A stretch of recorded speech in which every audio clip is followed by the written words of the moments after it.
Hello everyone, welcome to study engine official YouTube channel. साथियों, जैसे कि आप लोग देख पा रहे हैं, UP triple S C PET का नोटिफिकेशन जारी हो गया है।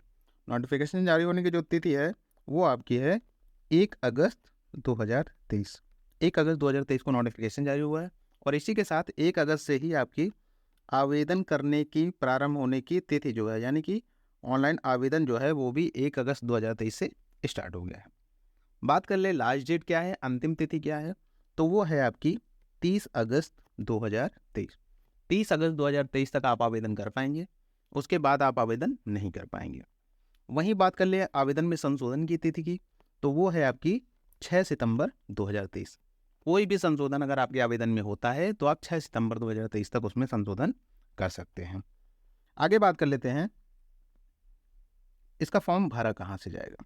ठीक है, अभ्यर्थी को सूचित किया जाता है कि यूपी ट्रिपल एस सी पेट 2023 हेतु आयोग की वेबसाइट http://upsc.gov.in पर ऑनलाइन आवेदन किए जाने होंगे तथा कोई भी आवेदन ऑफलाइन स्वीकार नहीं किया जाएगा। तो जो भी होना है वो ऑनलाइन आवेदन होना है और यूपी ट्रिपल एस सी की ऑफिशियल वेबसाइट से होना है।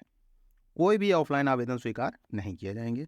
उसके अलावा इंपॉर्टेंट पॉइंट एक देख लेते हैं, दिया हुआ है। उल्लेखनीय है कि प्रारंभिक अर्हता परीक्षा 2022 यानी यूपी ट्रिपल एस सी 2022 का जो परिणाम आया है वो कब आया है, वो आया है 25 जनवरी 2023 को, जो कि 1 वर्ष की अवधि अर्थात दिनांक 24/1/2024 तक प्रभावी है। 25 तारीख को आपका 25 जनवरी 2023 को रिजल्ट आया था और ये जो आपका 1 साल के लिए वैलिड होता है तो उसके अकॉर्डिंग ये 24 जनवरी 2024 तक प्रभावी है। अतः आयोग द्वारा विभिन्न पदों के सापेक्ष चयन हेतु मुख्य परीक्षाओं के आयोजन हेतु जो विज्ञापन दिनांक 24/1/2024 तक निर्गत किए जाएंगे, उन परीक्षाओं में प्रतिभाग हेतु अभ्यर्थियों की short listing UP triple S C PET 2022 के स्कोर के आधार पर ही की जाएगी। यानी अभी जो 24/1/2024 तक जितनी भी वैकेंसीज आनी है उनमें जो भी शॉर्ट लिस्टिंग होगी वो UP triple S C PET 2022 के आधार पर होगी। मान लीजिए अगर एग्जाम हो जाता है, रिजल्ट आ भी जाता है, तो 24/1/2024 तक की जो भी शॉर्ट लिस्टिंग होगी, ठीक है, वो आपकी किसके आधार पर होगी, UP triple S C PET 2022 के आधार पर होगी। क्योंकि अभी तक वैकेंसी कुछ खास आई नहीं है। यूपी ट्रिपल एस सी पेट आ गया लेकिन वैकेंसी का भी कोई अता पता नहीं है। तो ऐसा तो है नहीं कि पुरानी वाली पेट से वैकेंसीज नहीं देगा, कुछ ना कुछ वैकेंसीज आपको देगा। अभी जो नया पेट आ रहा है उसके बारे में उसकी तैयारी आप करते रहिए। पुरानी वैकेंसीज में जिन लोगों का अच्छा स्कोर हो रखा है वो भी इस बात का ध्यान दें कि अभी कुछ ना कुछ वैकेंसीज आएंगी, ऐसा नहीं है कि वैकेंसीज नहीं आएंगी। आगे देख लेते हैं, आगे हमारा दिया हुआ है ऑनलाइन आवेदन करने वाले अभ्यर्थियों के लिए आवश्यक सूचना। वही सेम चीज़ है, कहाँ से आपको अप्लाई करना है, UP.SC.gov.in से। ठीक है, आवेदन पत्र भरने की प्रक्रिया देख लेते हैं हम। रजिस्ट्रेशन होगा पहले आपका, फोटो एंड सिग्नेचर होंगी, ठीक है, और उसके बाद जो रिमेनिंग फॉर्म है वो भरा जाना है, फीस सबमिट होगी और फॉर्म का प्रिंट आउट ले लेना है। ये आपका प्रोसेस है। सबसे पहले आपका रजिस्ट्रेशन ही होगा और फोटो और सिग्नेचर में खास बात ध्यान रखिएगा, क्योंकि यही फॉर्म आगे कैरी फॉरवर्ड होता है जब आप कोई नया फॉर्म भरने जाते हैं। तो फोटो और साइन हमेशा एकदम सही रखिएगा, ऐसा ना हो कि बाद में आपको दिक्कत हो। और आगे इससे रिलेटेड आपका जो है डेटा दिया भी होगा, कैसे फोटो और साइन अपलोड करनी है वो भी देखेंगे। ये देखिए रजिस्ट्रेशन से संबंधित चीज़ें हैं, ठीक है। सारी चीज़ें फिलअप करने के बाद वेरिफिकेशन कोड वगैरह दिया रहेगा, वो आपको फिल करना है। फाइनल सबमिट बटन आपको जो है लास्ट में सबमिट करना है। उसके अलावा प्रिंट डुप्लीकेट रजिस्ट्रेशन वगैरह दिया हुआ है, ये सारी चीज़ें हैं। अब इम्पॉर्टेंट पार्ट आ जाता है फ़ोटो एंड साइन, जो अक्सर लोगों की गलतियां होती हैं। देखिए साफ साफ दिया हुआ है, चेहरे की छवि स्पष्ट यानी एकदम साफ चेहरा दिखाई देना चाहिए, चमक और छाया नहीं होनी चाहिए। ये बात खास ध्यान रखिएगा। जैसे कुछ लोग फोटो खींचते हैं तो चेहरे पे चमक आ जाती है या किसी प्रकार का शैडो होता है, वो नहीं होना चाहिए, ठीक है। और आपका ठुड्डी यानी कि जो दाढ़ी आपकी है यहाँ से आपका सिर तक एकदम साफ साफ दिखाई देना चाहिए। दोनों किनारे कान के साफ दिखाई देने चाहिए। अगर चश्मा पहनने की स्थिति में चश्मा पहने हैं तो आंखें साफ दिखाई देनी चाहिए, जिससे पता चल जाए आंखों में कोई दिक्कत नहीं है। कैमरे पर फोटो खिंचा रहे हैं, नजरें सीधी होनी चाहिए, आंखें खुली, मुंह बंद होना चाहिए। हल्के सफ़ेद या हल्के ग्रे रंग की सादी पृष्ठभूमि आवश्यक है, यानी बैकग्राउंड जो है वाइट हो या हल्का ग्रे। साइज देख लेते हैं, साइज आपका जो है 3.5 सेंटीमीटर से into 4.5 centimetre. 3.5 centimetre into 4.5 centimetre का जो आपका फ़ोटो का आकार होना चाहिए। ठीक है, उसके अलावा फ़ोटो जो है वो 6 महीने के अंदर ही लिया गया हो, ये आपका फ़ोटो का मानक है। वहीं बात कर लें आपके साइन की। देखिए, फ़ोटो अपलोड करने का एक और प्रोसेस बताया हुआ है कि जो फाइल का आकार है, फ़ोटो का जो आकार है वो अधिकतम कितना होना चाहिए, 50 KB होना चाहिए।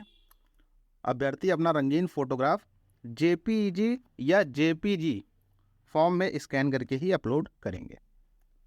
साइन की बात कर लें, जो हस्ताक्षर होगा हिंदी अंग्रेजी में, मानक आपका वही है, 3.5 सेंटीमीटर चौड़ा होगा और 1.5 सेंटीमीटर लंबा होगा।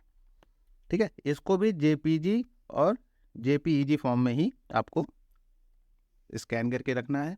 और जो साइज इसका अधिकतम होगा वो 30 KB होगा। ठीक है, 30 KB अधिकतम साइज होगा।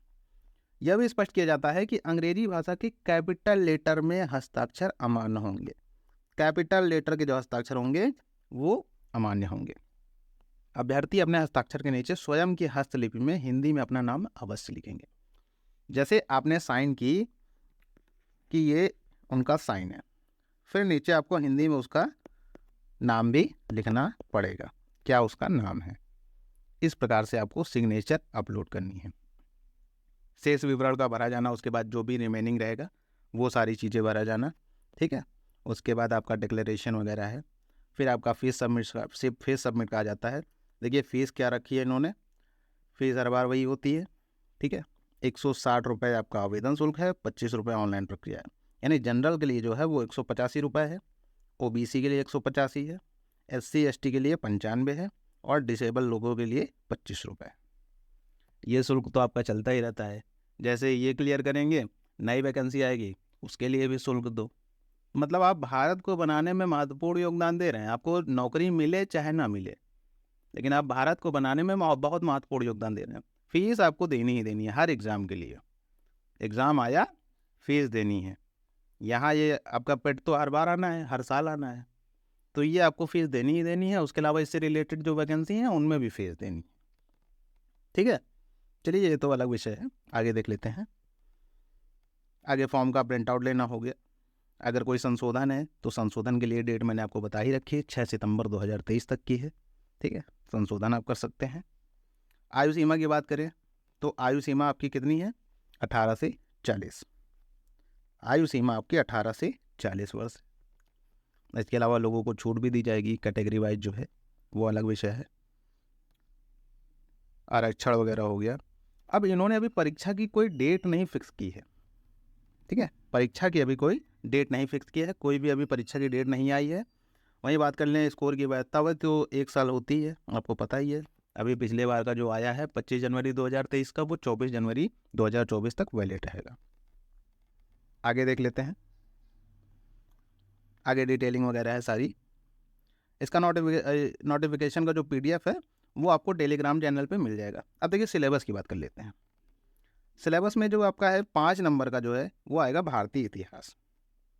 5 नंबर का भारतीय इतिहास है, जिसमें आपका ये सारी डिटेलिंग है, सिंधु घाटी सभ्यता वगैरह है, बौद्ध धर्म, जैन धर्म, मौर्य वंश, गुप्त वंश, हर्षवर्धन, राजपूत सल्तनत, मुगल, मराठा।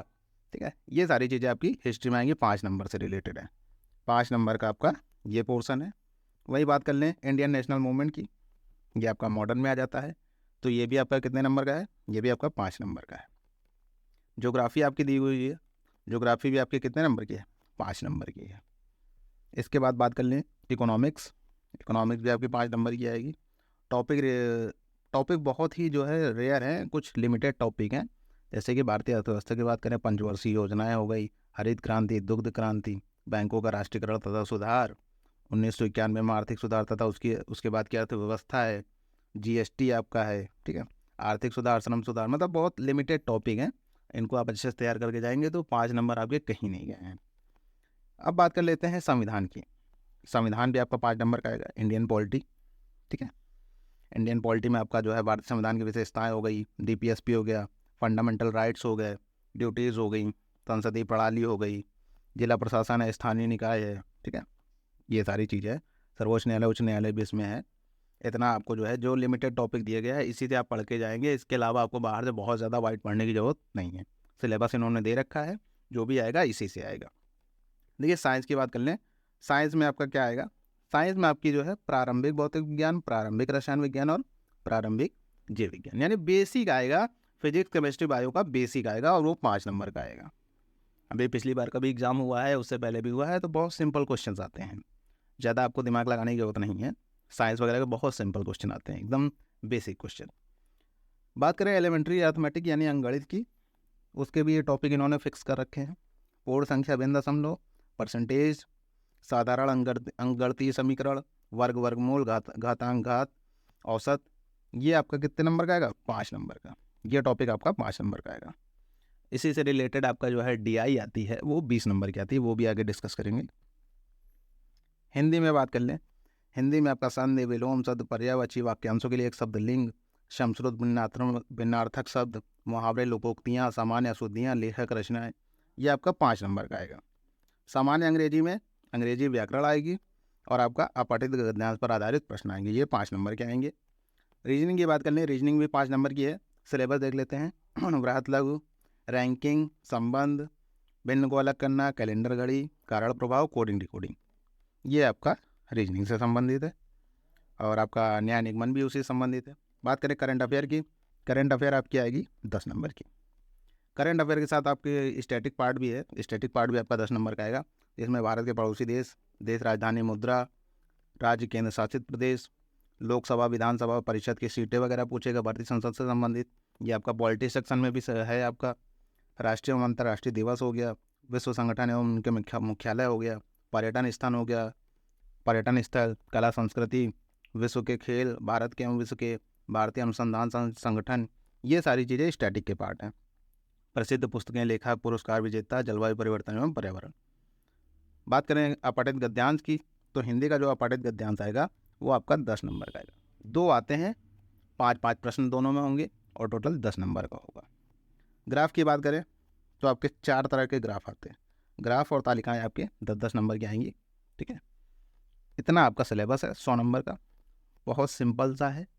तैयारी अच्छे से करेंगे तो बहुत आसान है। तैयारी आपकी इसी चैनल पर कराई भी जाएगी। सारे MCQ प्रीवियस ईयर के, मैथ से रिलेटेड जो भी आपका जो है डेटा है, सारी चीज़ें आपको इसी चैनल पे कराई जाएंगी। तो अगर आपको वीडियो पसंद आई हो तो वीडियो को लाइक कर दीजिएगा, चैनल को सब्सक्राइब कर दीजिएगा और हमारे साथ जुड़े रहिएगा ताकि हम तैयारी आपकी और बेहतर बना सकें। धन्यवाद।